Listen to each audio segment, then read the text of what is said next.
Hello dear students, welcome to our YouTube channel Smart PTE Tricks. Today I am here in front of you with the good news that now we are starting our PTE online classes. If you are interested, then contact us on the numbers given below. And thanks for your love and support. Keep supporting. Capital has often been thought of narrowly as physical capital, the machines, tools, and equipment used in the production of other goods, but our wealth and well-being also relies on natural capital. If we forget this, we risk degrading the services that natural ecosystems provide, which support our economies and sustain our lives. These services include purifying our water, regulating our climate, reducing our flood risk, and pollinating our crops. One reason why our natural resources continue to be degraded is that decision-makers do not have a reliable way to assess the true value of the services that ecosystems provide.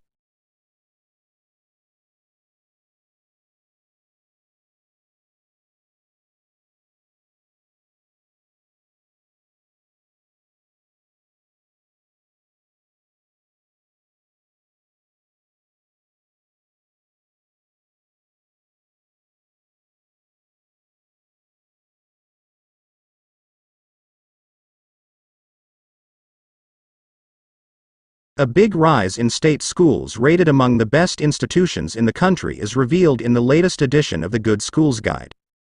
Middle-class parents facing financial pressures in the downturn are increasingly looking beyond the private sector to educate their children. The 23-year-old Good Schools Guide, a popular reference book for fee-paying families set on the best private schools, has increased the number of state schools in this year's edition to 251. Pushing the figure to more than a quarter of its 1,000 entries for the first time.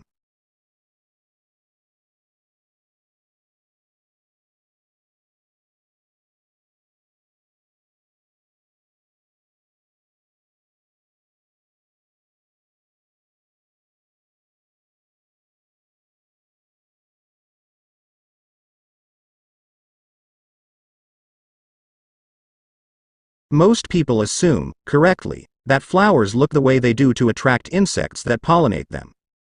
But that's not the whole story. Scientists have now discovered that plants have another trick up their leaves to make themselves irresistible to even the most choosy insect solar power.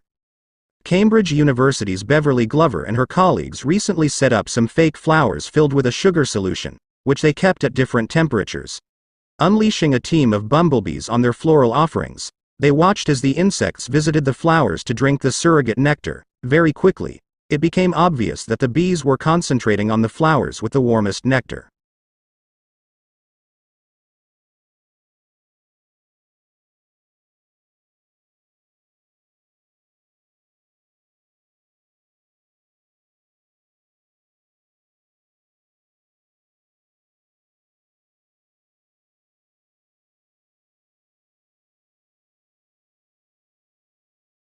Researchers enlisted 95 volunteers.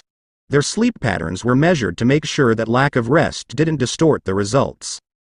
Those who got drunk on bourbon reported worse hangovers, headaches, nausea, and general discomfort. And they performed worse on tasks that required careful attention for decision-making. They didn't sleep any worse than vodka drinkers, though. Here's why bourbon might hurt more. Many alcoholic beverages contain byproducts of fermentation called congeners, complex organic compounds that in large doses can have toxic effects. And darker distilled drinks and wines generally have more of these congeners than do lighter ones.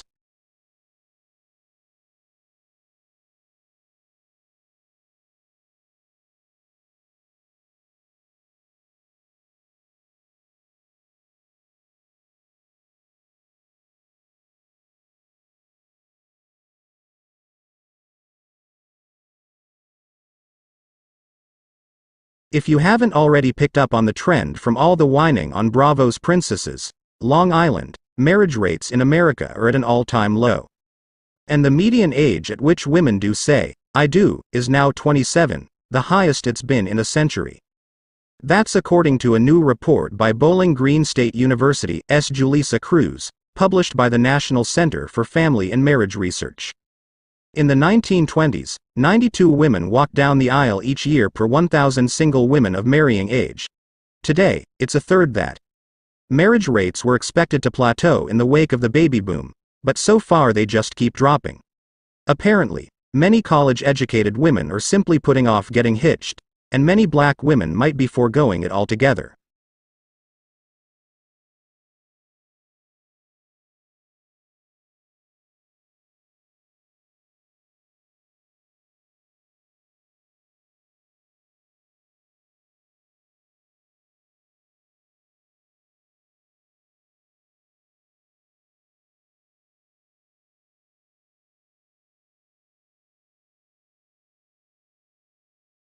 This is a challenging time for UK students, and we should be making their transition from university to the globalized world easier, not harder. The British Academy has voiced its concern over the growing language deficit for some years, and the gloomy statistics speak for themselves. We need decisive action if we are remedying this worsening situation. The roots of the problem lie within schools, but vice-chancellors have the power to drive change and help their students recognize the importance of learning language, and about the countries where they are spoken and the cultures they sustain. We urge them to act and protect this country's long-term economic, social and cultural standing.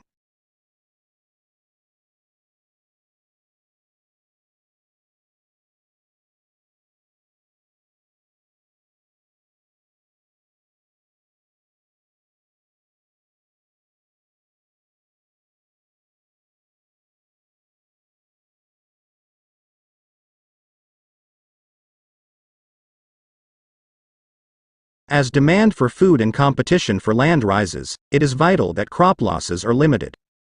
Chemical protection has provided effective control of crop losses in recent years. Alongside chemical fertilizers and improved crop genetics, it has helped to increase crop yields dramatically over the last 6 decades. However, there is now a need to develop complementary alternatives, and researchers from the Rural Economy and Land Use Program have been exploring the potential of, and barriers to, alternative pest management approaches. Alternatives to chemical pesticides are needed because overuse of them leads to pesticide resistance and affects biodiversity and water quality, says Dr. Alistair Bailey.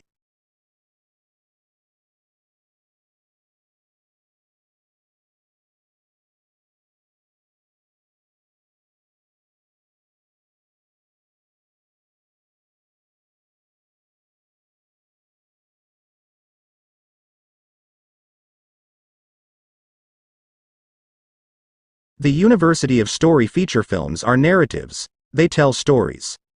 Even films based on true events will fictionalize them in order to produce drama, to telescope time, to avoid being filled up with too many minor characters, or simply to be more entertaining. Even in the current welter of special effect movies, feature films are usually summarized by their plots in their first treatment, or outline of the script idea, in the advance publicity, in the TV guide, in reviews, and in conversations.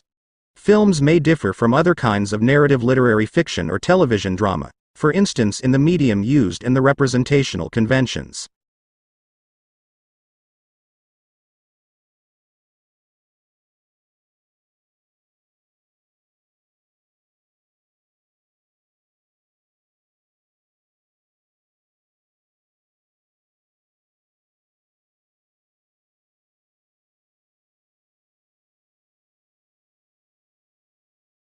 Traditionally, mass communications research has conceptualized the process of communication in terms of a circulation circuit or loop. This model has been criticized for its linearity, for its concentration on the level of message exchange, and for the absence of a structured conception of the different moments as a complex structure of relations. But it is also possible, and useful, to think of this process in terms of a structure produced and sustained through the articulation of linked but distinctive moments: production, circulation, distribution, reproduction. This would be to think of the process as a complex structure in dominance, sustained through the articulation of connected practices, each of which, however, retains its distinctiveness and has its own specific modality.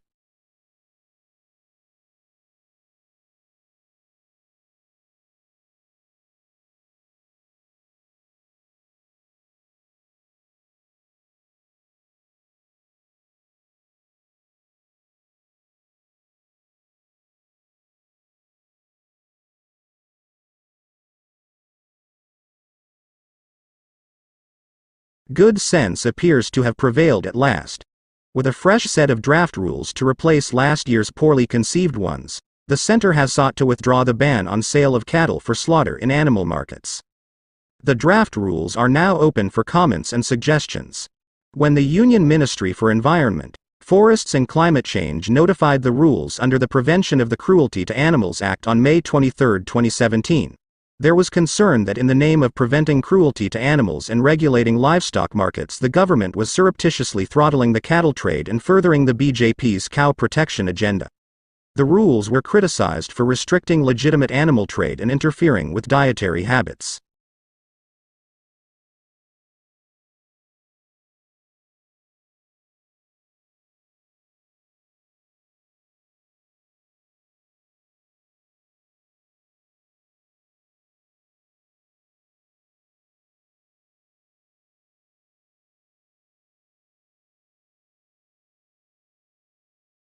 When that happens, staff will help the person strung out now a little stressed fish their drugs out of the rubbish. On their way out, they might have a blood test, their first dental checkup in years, or just a hot cup of Milo. We enable people to inject in the center because that's what they do, the medical director, Nico Clark, tells Guardian Australia during a recent visit to the North Richmond Community Health Centre. The majority are dependent on their substances. The purpose is not to be the place that facilitates injection per, the purpose is to keep people alive. Victorian government rejects criticism of drug injecting rooms, saying it is saving lives.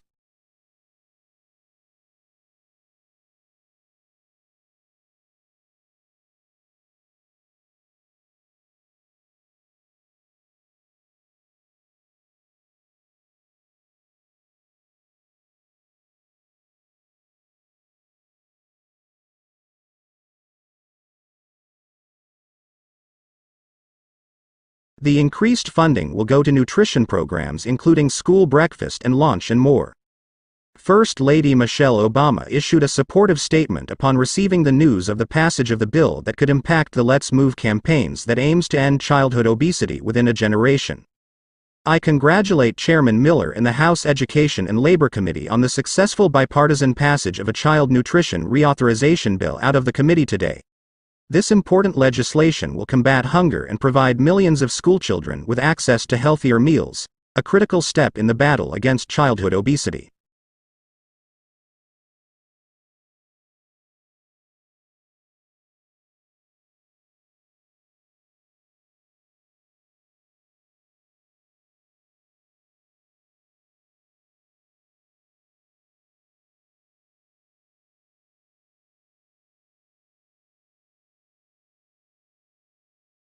In this age of cheap DNA technology, scientists are sequencing every sample they can get their hands on. They've ID'd the microbes in mosquito guts, coral mucus and frog skin, in polar ice, even floating in the Earth's atmosphere. But it turns out some of the bugs reported to belong to those unusual microbiomes could unfortunately be contaminants from non-sterile lab reagents and DNA extraction kits. Says a study in the journal BMC Biology. Researchers sequenced a pure sample of just one type of bacteria. But depending on which kit they used, which reagents, which lab, their results contained DNA from up to 270 different bacterial strains. Many of those contaminating strains are commonly found on human skin, a lab technician's, maybe, or in soil or water.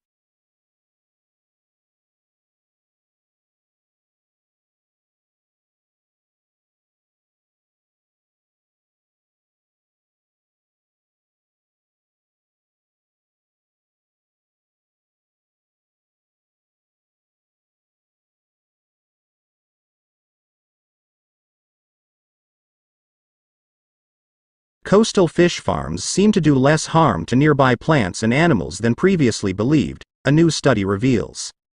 And marine ecosystems can recover from this damage surprisingly fast. But the analysis of a single trout farm internationally renowned in a Faroe Islands fjord over nearly a year also shows that these facilities need to be placed carefully, and that there's a limit to how many can operate in a particular area before its biodiversity suffers lasting harm. In coastal farms, fish live in large cages hanging from pontoons on the surface. Fish feces and uneaten food sink to the seabed, affecting its ecosystem. Badly managed farms can also have serious effects on the surrounding water column.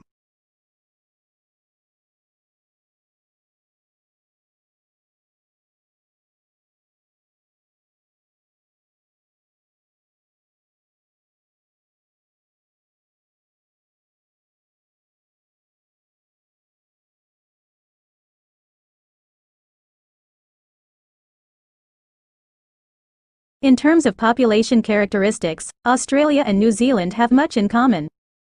Both countries have minority indigenous populations, and during the latter half of the 20th century have seen a steady stream of migrants from a variety of regions throughout the world.